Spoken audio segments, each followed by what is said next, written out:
If we couldn't cancel James Charles after admitting he sent nudes to minors, Mama. we're not canceling anything else in the beauty industry. Like, girl, don't force the fart because it's probably shit. Can I say something controversial? Don't piss me off. I'm a little excited. No, you're not, General Mills. Am I a Nicki fan? General Mills? I'm gonna punch you. Back to you, Becky, in the studio. Ooh, owie, owie, owie, owie. Ooh, I think she's heard.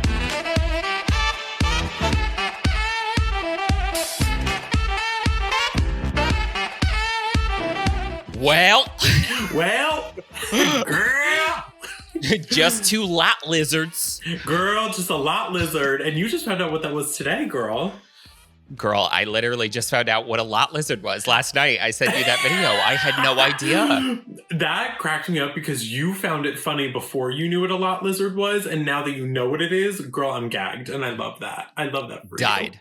you. Yeah. Oh my God, we would so tell you funny. what a lot lizard is, but we don't. We can't. You can Google it on your own free time, and we didn't tell you to do so. Okay, so we should probably tell them why they're watching us on Zoomy. We should address the elephant in the room why we're in two different locations for the first time. Yes, not my open suitcase behind me. Well, there you go. I just got back from Chicago. Oh my God, not the musical. Oh, not the musical. I did a 3-day stint in Chicago, the musical. Yeah. I just went to Chicago for something with Ulta, and I came back and we were like trying to do it while we're behind is the moral of the story. So this is going to be like, we don't have time to do it in person, and this is going to be the easiest thing to edit. So we're giving you a little Zoomy episode. Zoomies. Casey just got home from work. Say hi. You're so wet. It's disgusting out. So oh my God. That's what the people see, and that's what Kevin sees. Oh. Hello. Yeah, we're doing it this. Hi. I missed you. I missed you. I've been gone for 3 days. This is the first time I'm seeing him. We have is Charlotte Tilbury canceled? That's what we're talking about. That's the we'll tell the people. And then a Rolling Stones article came out of basically the Queer Eye cast has been very turbulent for a very long time, but a Rolling Stone expose just came out basically revealing with multiple sources who work on the show and have worked with him in person that Jonathan Van Ness is like a nightmare. I heard about that. Yeah. And then a little purchase or pass. Good to see you. Great to see you. Great to see you. I'm dead. Great to see you. Great to see you. Peace and blessings. Peace and blessings. Peace be with you. Oh, that's what they say, not peace and blessings, whatever. So basically what happened with the Charlotte Tilbury thing. Charlotte Tilbury dropped Bella Hadid, right?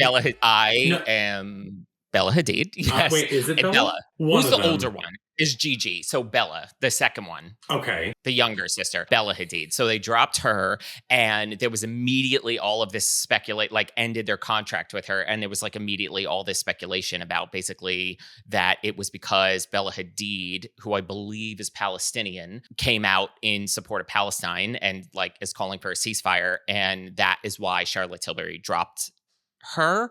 However, it's so interesting. The more I've gone down the rabbit hole of this is like, there's no statement so far from Charlotte Tilbury, like have not confirmed or denied. And I don't even think Bella Hadid has either. And what has come out, if I'm not mistaken, may be a statement from, and again, I don't know if it was from Charlotte, et cetera, but long story short, it's that the contract was up and it wasn't renewed because Bella Hadid, which yay for all of us, is planning on coming out with her own line. So it's a conflict of interest. So that's why they ended up letting her go. But the point of it being, the way people think it's one thing for a reason and jump on, like Charlotte, that poor intern at Charlotte Tilbury has been deleting comments.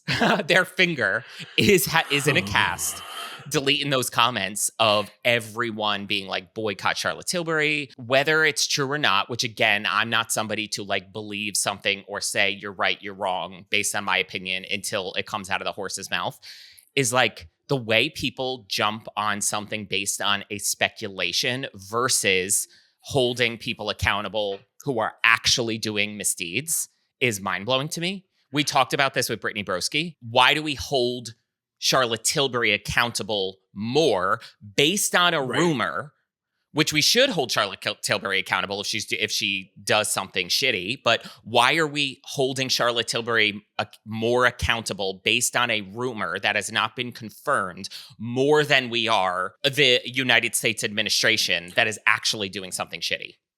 Right. Like, and I think the part that baffles me too is that I don't understand if it's also based on a rumor. We don't know if this is the actual reason why she was being dropped from the campaigns and stuff. So why are we even, who is putting fuel on this fire of this is why she was let go? Yeah, until I hear from Charlotte Tilbury or like the press team for Charlotte saying like, yeah, this is like, yeah, that's true, this is why we let her go, then so be it. Then that's when we can have that discussion and then we can weigh in because they said it first. That's when we go in the Instagram comments and just say, hey, here's my opinion. You're putting this out on the internet. But since it wasn't put out on the internet, mama, what are we doing? That's what I mean. It's like there's more outrage over a rumor than there is the people who are actually doing it. And it's like and it's so interesting to me because it's like when something like this breaks or comes out or the rumor starts, it's like I have to see TikTok after TikTok after TikTok of people saying this is why Charlotte Tilbury dropped Bella Hadid. When you don't know,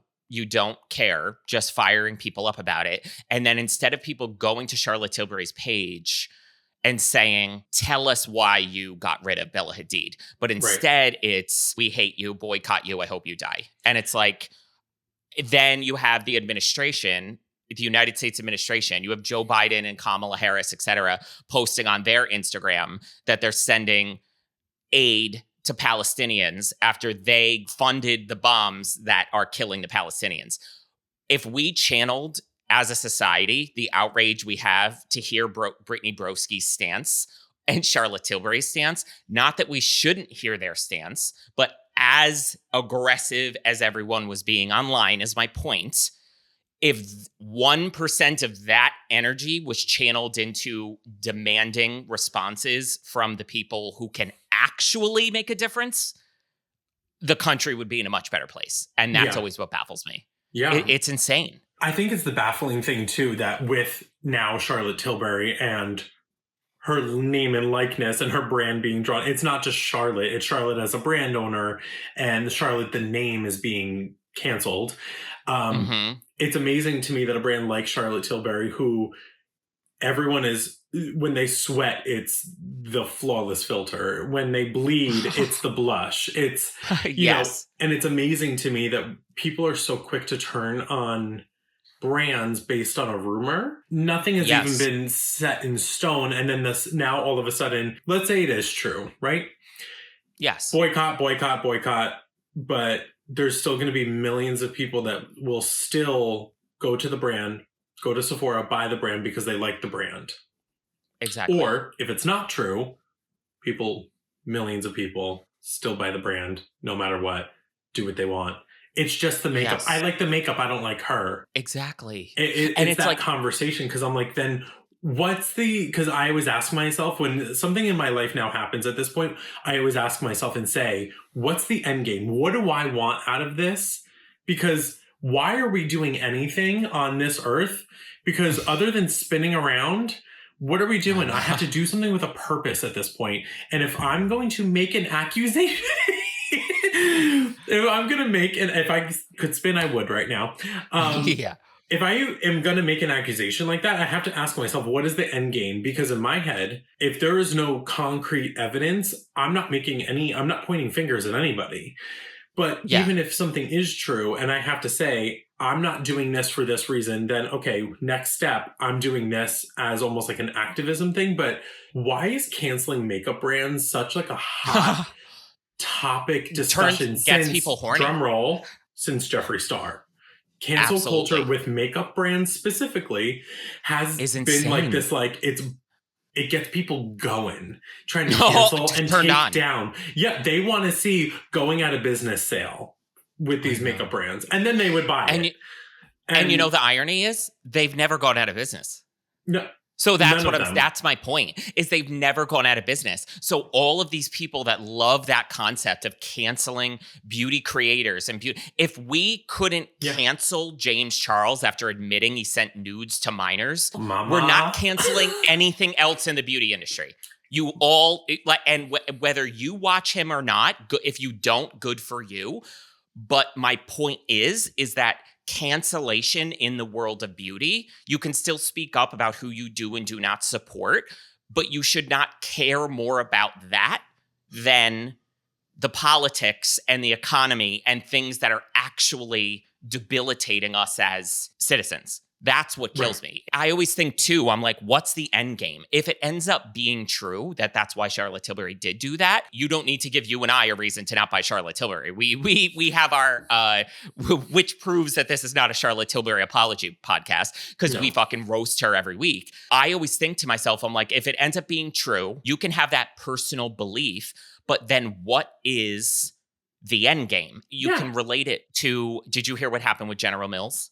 No. I want to say it was the CEO of General Mills. He basically made a comment about the US economy and people saying like they can't afford to buy groceries and like feed their family dinner. He came out and said, well, if you can't afford to buy groceries or you can't afford to eat dinner, eat Frosted Flakes.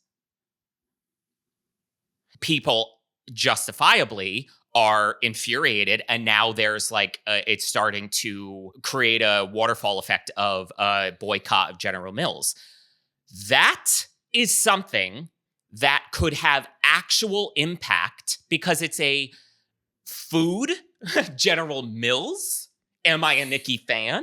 General Mills I'm gonna punch you.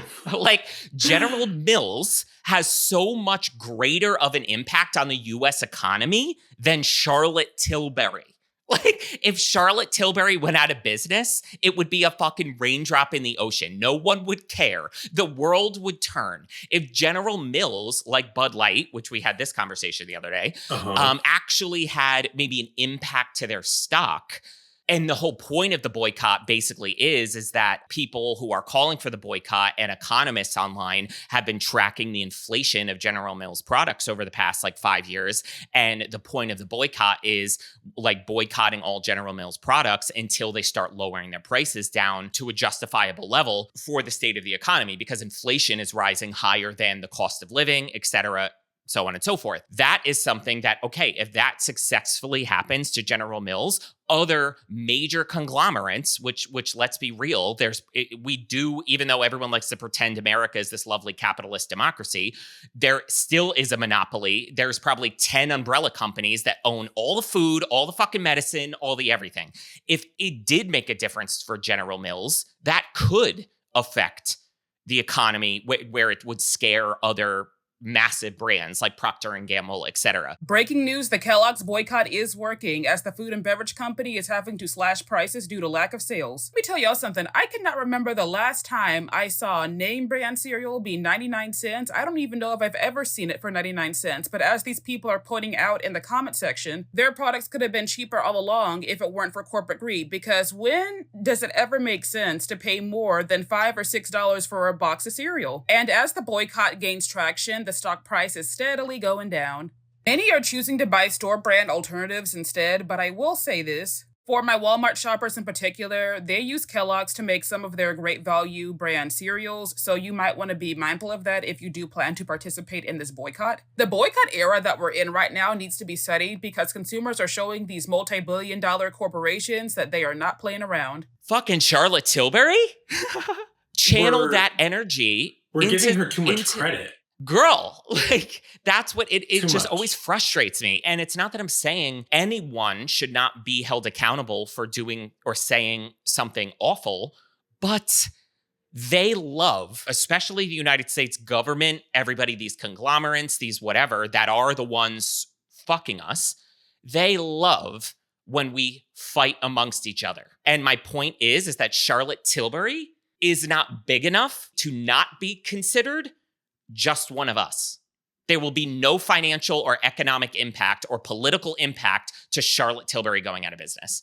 Yeah. And it's like, you could be in her comment section saying, why did you let Bella Hadid go? But to assume that it's true and ravenously try to cancel this brand, because the problem with that is then when someone does something actually horrible, i.e. James Charles, cancellation, it carries no weight anymore. nobody cares about it because how many people have we canceled that ended up getting exonerated? So there's no weight behind it anymore. Well, and basically even then with people that do get canceled, it's always James Charles wants to be uncanceled. Like, this isn't like a badge. This isn't the scarlet letter that we're putting on you and I can unstitch it from your coat.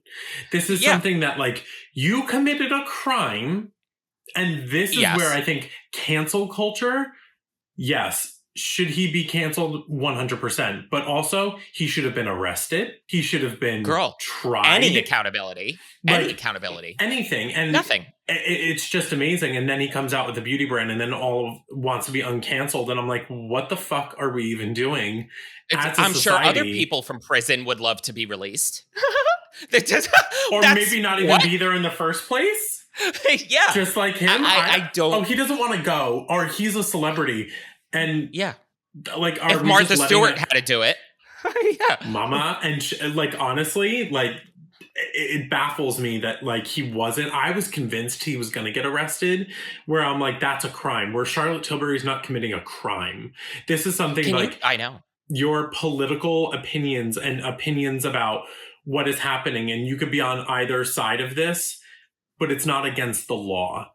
And to be an asshole. To be exactly. So I'm like, but with, like, even with James Charles and other people that have actually committed crimes that should be canceled, that's where cancel culture bothers me. Because I'm like, depending on, what you're saying, because it holds no weight when somebody actually is being canceled, then I'm like, girl, well then how are we going to say these people are both just canceled? Almost like this one umbrella term. But I'm like, they've done two different things here. I know. There needs to be two different outcomes. So, girl. I know. Done. I know. That's why when I see people, talking about cancel this or this brand's over or whatever, when I'm on Instagram, I can't tell you how many times I want to comment, but I can't with the blue check mark because I'm not in the mood to fight with people. I always just want to comment and be like, they'll be fine. They're going to be fine. Because I always say, if James Charles is fine, they'll be fine.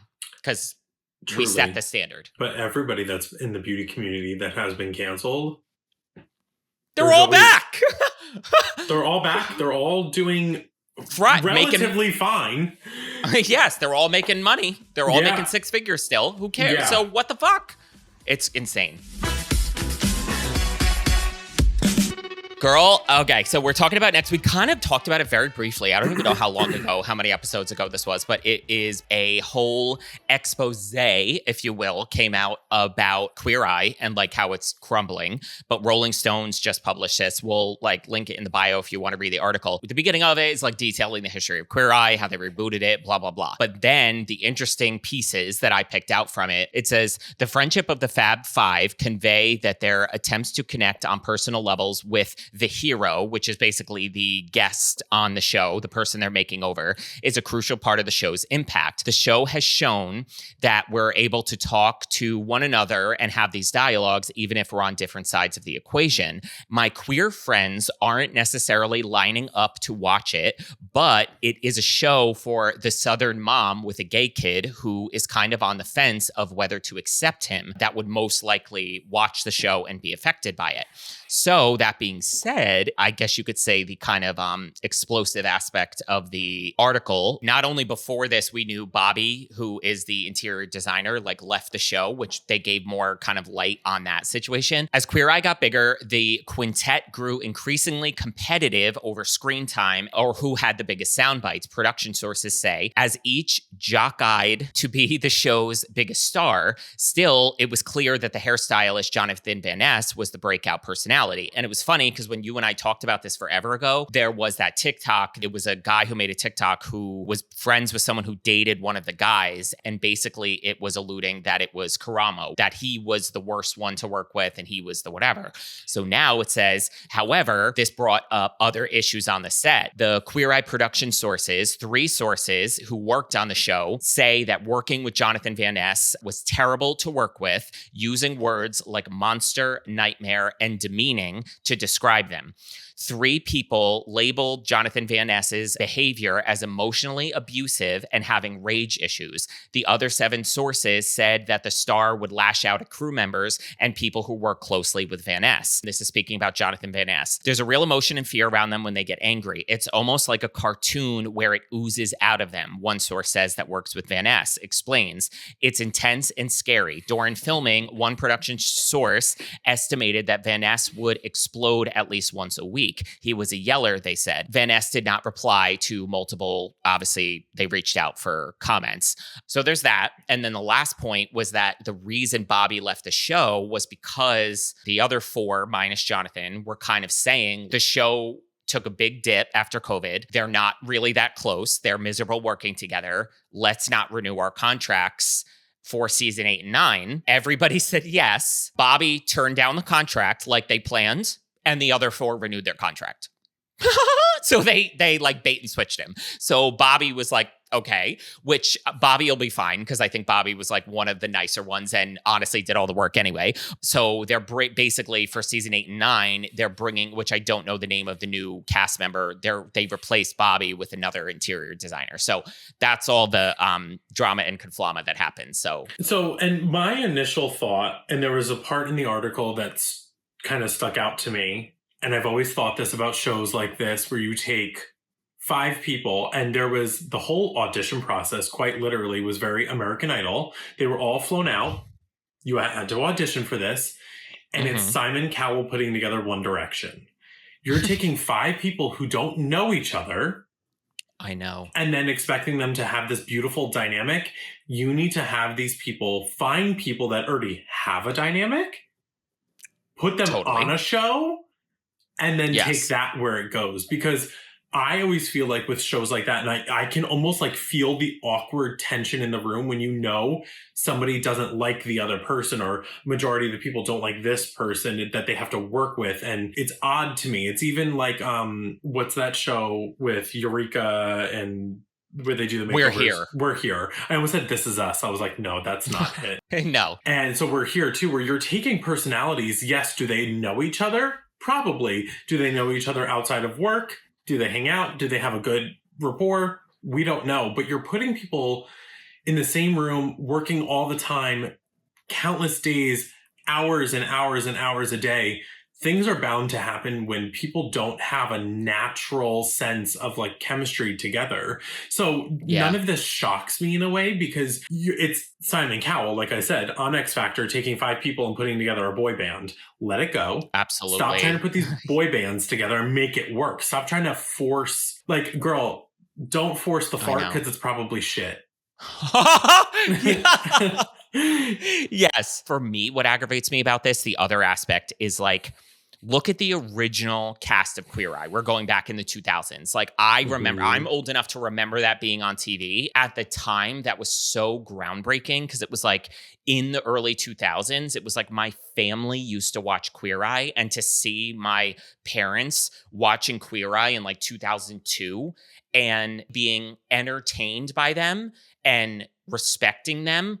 Me as a closeted gay kid at the time, I was probably 10, was like, that meant the world. And I think the difference is it's a matter of respecting the opportunity and the gravity of what you're representing. And I think that's why this and all of them, or whoever the problem actually is so aggravating to me, because it's like, bitch, I know you who have made millions off of being on this show and the success, and you've all tried to launch your other brands and your restaurants and your whatever, don't face the plight of other LGBTQ people in the United States, but like, it's still a problem. Yeah. And the original cast of Queer Eye had the ability to say, like, this is such a fine line of what we're doing. This is so important to show that Southern mom who may be on the fence about her kid being gay, that we are these people, we are normal people, we're loving people. They carried themselves with a certain amount of gravitas that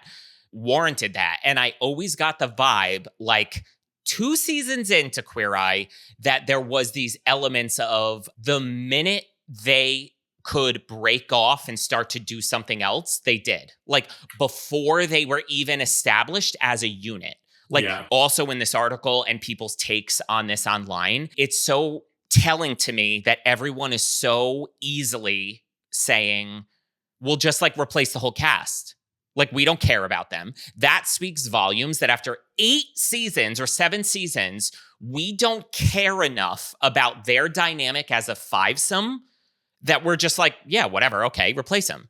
Where if, Samantha Jones didn't come back for Sex in the City and people were lighting buildings on fire because of their dynamic, like that shows the difference. Well, and I think that goes perfectly, even what I said before, that there is no dynamic. And it's the fact that one person can step out and, like you're saying, it's so easily, we want everybody to be replaced. We want a whole new cast. We want all new this. There is no, oh, we want to see the show go on with these people because we still love them. Sorry to that person, but let's continue the show with these people. And the fact that you want them all replaced, girl, the writing's on the wall. There was no dynamic. Yeah. You were handpicked from an audition process out of like 40 plus people, I think it was. Then I know. Those people that auditioned are already on... Girl, they're on stage left waiting to be walked in. Like, they're not... Totally. They're not sweating because they already know that many people would audition to be on a show like this. I would love to be on a show like that. And I know. It's just horrible that, like, if JVN is really a monster to work with and all of that, that's sad because it's like, oh, it's like that person that other people might look up to him or whatever. It'd be like, oh, my kid is kind of like... Jonathan, he wants to be a hairstylist. It's like, that's what I mean. Is my kid going to turn out to be like this? Going to be like that. I don't want my kid to be like this. Yeah, like, so then I'm like, well, girl, now what? That's what I mean about the respecting the opportunity aspect of it. And it's like, it's not coming from a place of like, queer people should be 9 times more grateful for their opportunities than other people, because that's also fucked up. Yeah. But it's like, understand like that you're still the opportunity and voice you have being on this fucking show that people like you and I would chop an arm off to be on. And it's like, look at what you have the impact to do and the mind, like this goes hand in hand with the Charlotte Tilbury conversation. You have an opportunity to actually make a difference, and your ego is that big that it's drowning this entire franchise and people's perception and taste of this show. Like, what planet are you on? How selfish are you that that's what you're prioritizing over a show like this? This isn't any old rink-eating shit. This isn't Selling Sunset. Like, this is like this isn't this isn't Housewives of Beverly Hills. Like, this is Queer Eye, where like we're saying this is people can watch this show and literally finish it thinking an entire minority group of people deserve to live and have rights. Yeah. And you care more about being a fucking diva and what your next opportunity and what your next gig is. Yeah, because they're not concerned about that. That proves that this show is not about what the show's message is about, which shame on you, then you shouldn't even be on this show. It's all about where the paycheck is going to come from. And I think that's sick. And, honestly, if JVN does turn out to be a monster and all of this is true, again, speculating, are you getting what you deserve, that your parent company for your hair care brand is filing for bankruptcy and is going out of business, and you're totally in danger of that? It's like, well, you get what you deserve. This is what you want.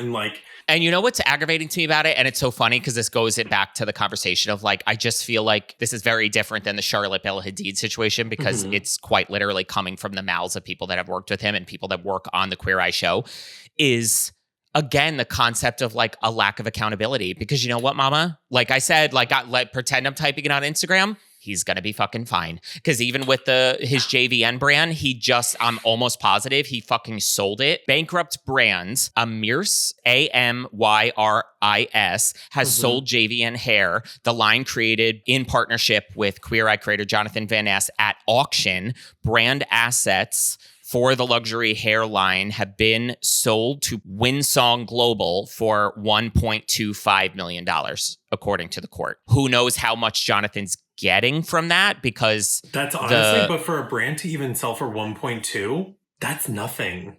That's not that much, girl. I mean, yeah. There was another brand, I think it was Dennis Gross, and just sold for like 582 million. So if that doesn't say anything about the integrity of your brand, and granted, it was still a very new brand. Like, they were very small. Most of it is just on an end cap. So it was really growing, but had a lot of potential. But it's like, even at that, on that side of the coin, I'm like, does JVN himself even believe in this brand, or was this just another like cash grab? Exactly. And who knows? And that's the thing. If Jonathan is or isn't involved in the brand anymore, this is just the company that owned it, selling it to another company to own it. But Jonathan may still be CEO, et cetera. So we may still be whatever. Yeah. But yeah, it was just like so surprising to me, the whole like Queer Eye of it all. It's just like fascinating that you would take this kind of an opportunity of being on that show that holds so much weight and has the power to make such a difference. Again, we don't care about the things that actually can make a difference, and to just muck it all up and ruin its reputation. And again, and maybe this is why I'm a schmuck. Maybe this is why like I just, am the way I am. But even if I was on that show, the way my brain works is like, not only would I be thinking of it in the sense of everything I just said about the opportunity, the weight, the change it makes, but you're also affecting the reputation of the first fucking 5, who they were the fucking brave ones. They were the ones that put their asses on the fucking line, who it could have gone so south and they could have had such a different trajectory. Yeah. And you're going to potentially harm the entire legacy of Queer Eye because you need to be either a diva or your ego is that fucking big. It's just infuriating to me. And I'm so sure there was issues with the original cast not getting along at times. I'm sure. But it never... I don't know. There was never instances not enough for them to be unprofessional. Yeah, and that's the part that I think, well, because they had more dignity in class, where now it's like, at the end of the day, when the cameras go off, they're just concerned of how they looked, not as collective of a group of like, how did that go? How did that go for me? And it's very selfish. Mm-hmm. There's no dignity. There's no fucking class. And I feel like a lot of these people, it's unfortunate because I do feel like, again, it's the side hustle of like, okay, but this is done now. What am I doing over here? So I could still be relevant more than the other 4. Absolutely. And it's not, then you're not even concerned anymore about what the show is truly about. No. And that, honestly, you shouldn't even be on the show. You should be elsewhere. Go do that other project you want to do. Let somebody fill your shoes and actually care. I know, exactly. If you think you're Celine Dion, then fine, fucking leave. Go do your other project that's so successful, and do your let other tour. people, and let other people step in who are going to value what that show can do. Totally. And we're back with Purchase or Pay Us. Ooh. Okay, so up foist, we have the Ilia. There's a new Ilia foundation stick, which I believe, yes. Okay, so I was kind of turned on by this. So I always feel like Ilia is very good with shade range, which is nice. The undertones, and the shade range. Yeah. Mama. The undertones, mama. When I went on the website, I was like, cool is cool. Warm, obsessed. Neutral, neutral. Yes. Olive and olive. And I was sold on, it says blurring, good for mature skin, which 90% of brands just don't even bother to say if it can be used on mature skin. Yeah. With a natural finish. Heaven. I can't wait. I know, girl, because I just bought the Ilia foundation, which I haven't tried yet, and I'm not really positive about like the texture. I don't know, it like looked really nice in stores.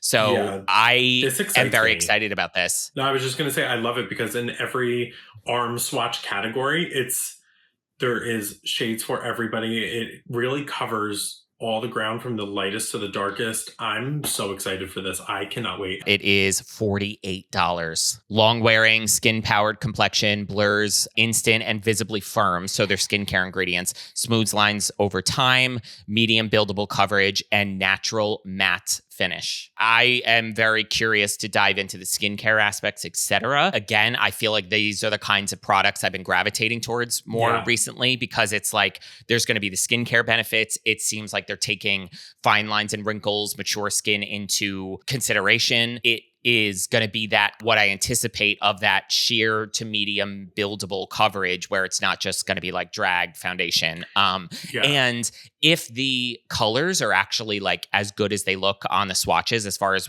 neutral and cool, this is something I'd even be excited to say, like, is there a darker shade cool that I could use as a contour stick that would give me coverage and almost be like an all-in-one done situation as a contour stick? Yeah, like I think there is. There's one. I know. One or two in particular that I'm looking at in like the category, even like the shade of all of them, and then the arm swatches. I think there's potential for like a few of them to be good contour shades, and this is so exciting to me. So this is a major purchase. I'm very excited. All right, and then we have the Supergoop Protec Tint Daily SPF 50. And remember when we did the PR unboxing, I got that. The brand is called Tinted, and it's a tinted SPF. Yes. So that I was trying out, and I really like that one. I love the texture of that. Yeah, and I'm not sure how many shades it has, though. 10. Oh, okay. So then, and with this one, we have 10, 11, 12, 13, 14. So we have 14 shades. Yeah. Effortless, lightweight, cushiony skin tint meets a powerful sun protectant with light buildable coverage and a natural finish. So again, natural finish, obsessed. And this is the one that is $44. So $44 for SPF 50 tint. So this is the kind of thing to me when for $44, the makeup aspect, the skin tint aspect of this needs to be incredible. Because if not, I'll just put an SPF 50 on under my foundation that I love. Right. Like, and even the Live Tinted one is $42. So I'm like, big swings here lately. And I'm like, all right, it better be worth the price point that they're putting on it, not to be almost $50 and it suck like Laura Mercier. Absolutely.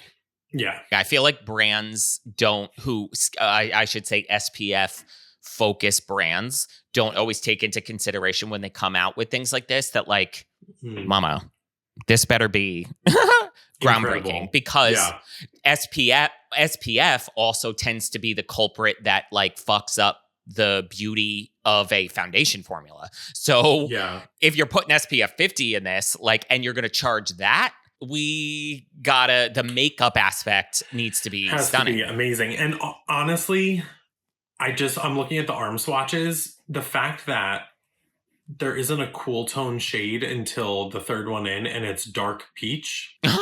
Yes. I don't know, mama. I think I'm going to pass on this because these shades, even look at the deeper shades. It's like one dark, one deep, and then the one like is tan deep, medium dark, and then we all of a sudden jump to this cool tone. I know, and then a warm tone. But there's too many spaces, and I get it's a skin tint that the shades are probably more flexible. I completely get that, but I don't know. This doesn't excite me. I feel like Supergoop has I don't like Supergoop as a brand. I just don't get it. Don't, girl. Mama, I don't get it. Anytime I get Supergoop PR, you get like violent. I just don't get it. I don't understand. I don't understand. I don't. I physically do not understand the hype around Supergoop. I think everything has so much dimethicone, so much silicone. It feels like that slippy, slidey Smashbox primer, and I want to vomit. Yeah. That unseen sunscreen feels like lube, girl, mama. Because you know what also always chaps my ass? It's like, even with that lightest shade, the 10N, you know who needs sunscreen the most is porcelain super fair people. What is that? Gray. What is that? Dead. Yeah. What is that? Not a cool tone. If you're an you would think an SPF brand would put the most work into making sure that they could cover the people that need SPF the most. Yeah, I'm not sure what we're doing here at Supergoop. That you want me to mix 2 to 3 shades to get a perfect match, but for $120. Yeah, La Mer. Yeah. Mama, yeah, okay, you're right. A pass. Yeah, this is a pass. All right, now we have, I believe these are new liquid blushes from Maybelline, the sun-kissed liquid blushes. Glosses. Lip glosses. They're sun-kissed liquid blushes. Mama, Yes. if it is the same size packaging as the gloss, I'm gonna fight them. It's gonna be. Because they're lazy. Because they were like, why get a new product We have extra unit? components. Yeah, we have all the components we didn't want to make new colors of this, so let's print something else on there and throw in a shimmering blush. You could tell these were supposed to be lip color shades, and they were like, blush? Totally. And you know what was Girl, funny? It was like, it. and again, you know how I get violent when I see another, like, any blush product, any liquid, because there's too many. And so I initially had a reaction where I was like, oh, pissed. And then I started seeing the way they looked on the model, the way they like swatched. And I know it's not very big in our picture, but it's giving NARS liquid blushes. And I, at first, then I went back to the good side and I was like, oh, maybe we can get someone duping the NARS liquid blushes and actually make shades for dark skin. And then I looked at the shades and I went back to the dark side because I said, we don't have them. Are the dark shades with us? Like, because bronze is not a blush. It's a liquid highlighter for dark skin because, of course, dark skin people don't like blush. They only want a topaz highlighter. Yeah, it's just bronze cheek. Yeah. It's a copper penny. They're like, it shows up. Yes. Yeah, and I'm like, a lot of things can show up on darker skin, but it's not meant. And I'm sorry, the shade City Sizzle, is that one in the room with us right now? That red? Where is that? Because Mama, the swatches in that bottle to this up top, that does not translate. Mama, I know. Because where is that deep, rich berry that's on her cheek? Because that's not it. Where is that deep, rich color? Mama, it ain't there. So this is a major pass-a-rooney. And especially, shame on them because you're fucking Maybelline. Like, we know you have the money to roll out 15 shades to start. Don't be making 6 or 7 and acting like you're with the shimmer blushes. I know.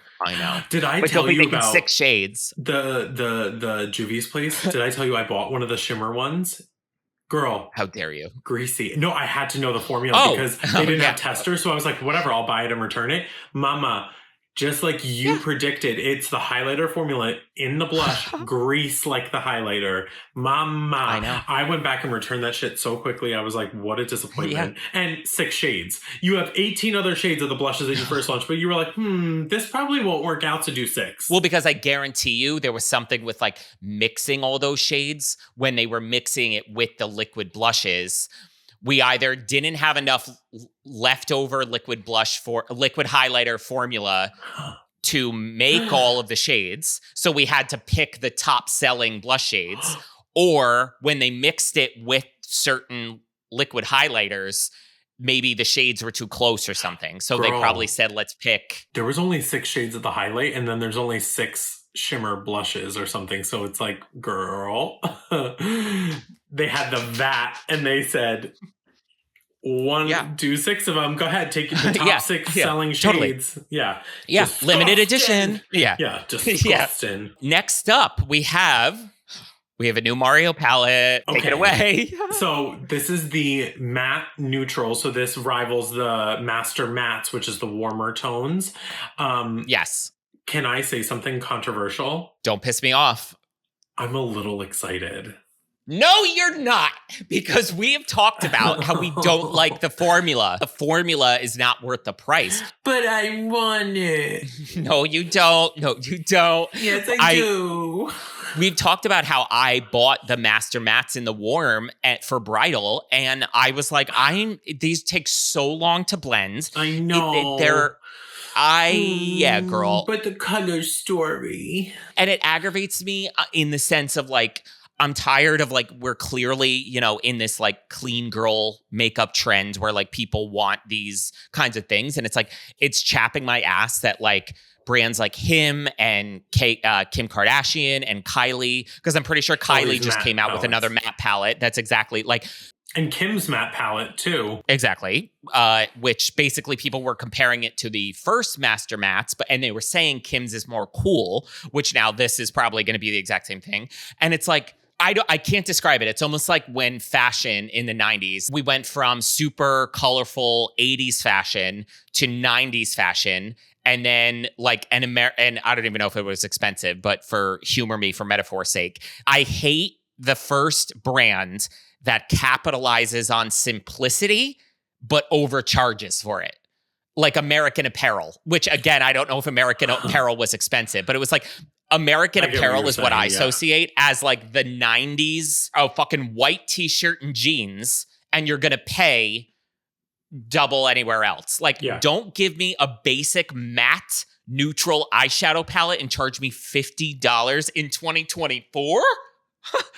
Show yourself out. I know, because there are so many countless palettes too that will do this color story plus more in there for half of the price. So I mean, because you know what will do it, Kevin. Mm-hmm. You know what's very similar to this. What? Which I wonder if you would like that palette, if because it might be a little cheaper. Is the ColourPop Twilight palette is a little similar to this, and the those nice little gray ashy cigarette blues, if that's turning you on. So I will not have you put disrespect on my name ever going near that palette. Don't you dare. Well, this is basically the $50 version of that palette. Say it to her face. We'll say it to her face. Like, yeah. So I'm sorry, girls. I don't know. There's something about it that I'm excited for, but it's just a cool tone palette. And mind you, I don't even love cool tones like that. So why am I even getting hyped? I don't know. I know, girl. I know. So I'm sorry. Pass. Go look at the color. Go to Moira. Go to ColourPop's website, and you can get eyeshadow palettes with these same things for 1/3 the price. Pass. Okay, next up we have, from what I gather, it's 4 primers and 2 liquid highlighter kind of like shimmery primers from CoverGirl. So we have, out of the 4 primers, there is a velvet blurring primer, a sticky gripping primer, a hydrating primer called Plush Plump, and then a cashmere calm, which is a green color correcting. And then there is, out of the 2 shimmers, it's a champagne for lighter skin and then a darker deep bronze. Initial thoughts, I will say I'm surprised at the kind of just branding and packaging that this is CoverGirl. It's a little nicer than I think we've seen from CoverGirl in a while. Are you sure it's nice? I mean, compared to the squeeze tubes, mama. Like, you're saying nice for CoverGirl. For CoverGirl. Yeah, totally. Like, because we have a pump. I don't know. To me, it's like kind of skeeving me, grossing me out. It's giving me Revolution. That it's like we need to come out with 6 primers out the gate. So one of them will, what sticks to the wall. And honestly, the name of the primer, Sticky Grip. Yeah. Mama. Because these are called Skin Enhancer, which didn't Mario trademark that? Yeah. Like, that's what I was thinking. I was like, oh, yeah. We'll say it to her face. Yeah. We'll say it to her face. Yeah. I would like to try the Plush Plump, and I know you with that velvet blur. I know that was calling your name. I would even want to try the green. I thought you were reaching down and you were gonna pull it out. Yeah. But I'm not the sticky grip primer. I don't know. Leave it alone at this point. No. It's been done 300 times. I'm kind of over it. But the Plush Plump kind of sounds interesting. The green one, cool. The glowy ones, get the fuck out of here. I can't. Totally. And this is my thing as well when it comes to the price of makeup is this is why that's why we passed on the Supergoop skin tint. It's if you're going to charge $44 to $50+ I need to know it's going to work before I even grab my keys to go to the store, because the audacity. So, but with something like this, I think that's the beauty of affordable beauty products is this gives me the vibes that I would drive to Ulta to swatch these on my hand and go to YouTube and see people talk about these and do a little bit of, I would give these a chance because it is less of that commitment. And if it ends up being good, fuck me sideways, because a primer that I feel does work for me and is good and is affordable from a cruelty-free brand that actually has the right cruelty-free logo on it, it is that's great. That's super cool. So I would say purchase for this, but I would definitely either swatch it, feel it, or watch some reviews, which we'll try to get our hands on to let you know how return it. Oh, and the best thing about the Velvet Blur, it has niacinamide. Sold. Done. Ooh, next up, girl. Y'all know how I feel about this Limited Edition House Labs Color Fuse blushes. Ooh, girl, this is kind of what gets underneath my skin. So they are relaunching March 8th, I believe, Sephora and everything included. And what I'm really disappointed with, because one of our Beautiful and Bothered insiders had let me know that these were coming back in March. Yes. So thank you. You will remain nameless so you don't get fired. Yeah. I'm excited yet disappointed. And there's a lot of reasons why. You're bringing these back and the 6 original colors are not all here. Lavender Blonde is not here. Acai Sky. So where are the deeper berry shades for darker skin tones? You're not trying to pass off Watermelon Bliss, mama, as the deepest shade to work on darker skin. Totally. So then we have these 2 new shades, which, mama, so it's 2 skin shades. Tone. One is literally tan and the other one is tan with a pink.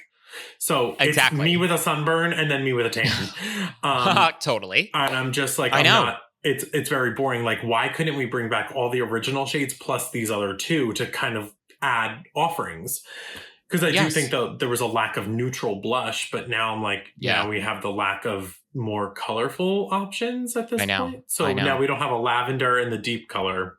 Doesn't make sense. And we did all this for a colored top? They literally redid all this just so they could make the top of the component colored because the old one was all silver. So now, shall we talk about it's a colored top. Okay, girl. So a girl on TikTok had one of these somehow, and it is half the size of the original blush. Kevin and I did the math, and literally the old formula was 0.42 ounces for $38, and the new ones, which are $32, so $6 cheaper, are only 0.18 ounces. So it works out to be 90 cents per 0.01 ounce in the original. Now it's $1.77 per 0.01 ounce. Literally double the price. Girl, I know someone at House Labs can do math. Well, and I will give House Labs the credit that I think there was a lot of product to begin with, but for $38, you better give me a lot of product. You better. Now with $32, you're skimping people out because now you're banking on them hitting pan so quickly that they're like, oh, I must have really, it's almost like a reverse psychology thing where it's like, oh, I hit pan, I loved this. Or did I hit pan in 3 uses and I'm not sure if I like it? We said it in our PR unboxing, mama, because guess who just came out with a little bit of a sidestep dupe for these? Fucking REM Beauty for $22. That's what I'm wearing. Yeah, that's what I have on. I love these. If House Labs came back with these, with the quantity to price ratio a little bit more competitive, respectful, correct, you could have competed with REM Beauty. But it's like you took these away so you could make a colored top, let REM Beauty fill the market gap for cheaper, and then you came back with these double the price? Bye. And the shade range. What do we... Girl. Well, same shade range. There's still 6 shades. So why, and honestly, blush is not that hard to manufacture. It's quite the easiest thing. It's eyeshadow. So it's literally... It's as easy as pressing eyeshadow, mama. So it's all about, they had the formula down, the payoff down, all of that. I got to give it to them. Great, great formula. I'm curious to see if there's a formula difference here now. Totally. Because, like a re-release, sometimes there's weird. They better not. And I mean, that pink better still be the pink that we know and love. And the peach. But it feels like there are missing shades. I feel like the dark berry should be here out of whether Lavender Blonde was truly limited edition, because that one was supposed to be, but girl, we're missing the berry. Let's go. Come on. Alrighty. And then last up, we have a new foundation from Urban Decay. This is the Face Bond Waterproof Liquid Foundation with niacinamide. It is a 3-in-1. It combines foundation, serum, and setting powder, delivers a buildable medium coverage, enhanced with 3% niacinamide, skincare benefits, self-setting powder, absorbs oil and sweat, offering a natural finish, 24-hour wear, lightweight for all skin types. Okay, mama, let me tell you something. If this works how they say it works, in my initial reaction is we're we're getting House Labs triclone level innovation in a formula. Whether it does what it says is a different story. Yeah. But reading that, shocked. And I have to say, in past couple of years, I'm rarely disappointed. I mean, look at the Hydromaniac skin tint. I think I will say I will give them the benefit of the doubt that I think Urban Decay does liquid complexion well. Pretty well. This scares me, I'm not gonna lie. Okay. You know what this reminds me of? Just the sound of it, and I'm so excited to try this to see if I'm right. Do you remember the KVD, the portrait foundation that was like the tall white bottle that was the serum that you would like squeeze out? No, because it was like a serum foundation, and it was like powder infused, serum infused, and it was greasy. It was called True Portrait, and it was supposed to be like this like soft natural matte finish, very similar description to this. And it was like this tiny little applicator that you would like drop it out. Mama, the texture was Grease City. Was the powder in the room with us when we formulated this product? Because it was shiny all day from the jump. Oh no. It was so disgusting. So I'm excited for this because it does sound like because for anything to be waterproof, it can't be greasy and sliding. So I'm kind of intrigued that it is serum infused. Yes. Of course, niacinamide, the Cheerios are in here. Yeah, the Cheerios have come out to play. But I don't know. I'm like very intrigued because again, they do shade ranges pretty much very well. Their products lately haven't been letting me down. Like that concealer, the Quickie concealer has actually I wore that as foundation for a little bit and I liked it, but I don't. Yes. Mama, I just don't know. Setting powder in it. I will put it this way. Not that face. I will put it this way. I will put it this way is I'm not going to say purchase because I think it's like foundations are always hard for us to say purchase or pass with. But I will say this is like, I think this is why I pick this and the Ilia is because out of the new foundations, etc., these are things I will run out and buy and try for you because I think there is such potential, which is like I can look at other foundations and say like I'm not bothering. So let us know, especially since we have kind of 3 foundations here, including that Supergoop. Let us know what you're most excited to kind of what got your undercarriage aflutter, the Urban Decay, the Ilia, or the Supergoop. So we kind of know what to maybe investigate further first. But I mean, on paper, this is pretty dope. Yeah, I will say I'm kind of intrigued. Even on the model skin, it looks very pretty and it looks very much like right up the alley of what I'm kind of going for lately. That like minimal skin, like perfected skin without wearing heavy, thick layers. I just want minimal layers that cover well so I don't feel like I have a base on. So I feel like this is sounding like that. So I'm intrigued. I'm excited. Alrighty, guys, that is it for a brand new episode of Beautiful and Bothered. What do we have next week? We're coming up with another makeup police, not fashion police, makeup police for the SAG Awards. They were a slay. Everyone was stunning, so we're gonna come up with that. And also, guys, in this month, we are filming with guests. We have guests. We have guests coming up. That's all I'm going to say. So exciting. That being said, make sure you subscribe to the Beautiful and Bothered YouTube channel because we will probably be posting community posts about maybe questions you might have for our guests. So make sure you subscribe to the YouTube channel for that, and you will get your episodes one day early on Sunday. Make sure to also subscribe on Spotify and Apple Podcasts. Leave us a 5-star review, pretty please, if you can. We love you wherever you are. We hope you are happy, safe, and healthy. And remember, you are beautiful. Bye. Bye, guys. Back to you, Becky, in the studio. Ooh, owie, owie, owie, owie. Ooh, I think she's hurt. Oh. Ooh. Oh, anyway.